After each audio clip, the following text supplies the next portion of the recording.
मगई के सुपरस्टार गुंजन सिंह भी चोरी करना शुरू कर दिए हैं मड़वा के बांस पर। जानू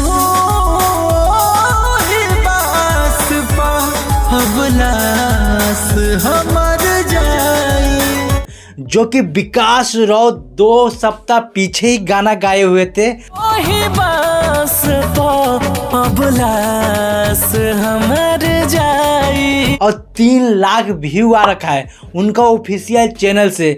और गुंजन सिंह सेम गाना को उठा के अपने चैनल पे गा दिए। क्या बात कर रहे हैं? आज के दिन में पे 14,000 ही व्यू आया है गुंजन सिंह के ऑफिशियल चैनल पे। गुंजन सिंह भी छिछोरा नियन एकदम काम करने लगे हैं। बात तो सही है। छोटा कलाकार को दबाने पे लगे हैं क्योंकि गुंजन सिंह का फैन फॉलोइंग ज्यादा है, तो सोच रहे हैं छोटा कलाकार का गाना ना बजे। ये सब क्या देखना पड़ रहा है? अच्छा है मैं अंधा हूँ।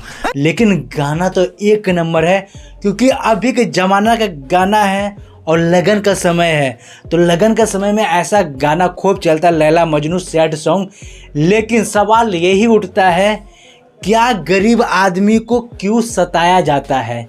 बड़े गायकर छोटे कलाकार को गाना छीन लेते हैं और अपना बेलू बना लेते हैं। विकास राव को कहीं भी मेंशन नहीं किया डिस्क्रिप्शन पे अपना नाम। काहे कि गुंजन सिंह बड़े कलाकार हैं। अब बड़े कलाकार होने के नाते गुंजन सिंह अपना फ़ायदा खूब उठा रहे हैं और विकास राव को नीचे गिरा दिए हैं। लेकिन दोस्तों, विकास राव का भी गाना अच्छा खासा व्यू आया है। काहे कि ऑडियो गाना है, तो ऑडियो ही गाना एकदम जमादार, एकदम 3 लाख व्यू पार हो गया है। लेकिन गुंजन सिंह वीडियो बना के 14,000 ही व्यू पाए हैं, कुछ नहीं पाए हैं। अपना कमेंट राय में जरूर बताना क्यों गुंजन सिंह ऐसा काम कर रहे हैं। गुंजन सिंह क्यों छोटे कलाकार का एकदम गाना उठा के गाते हैं।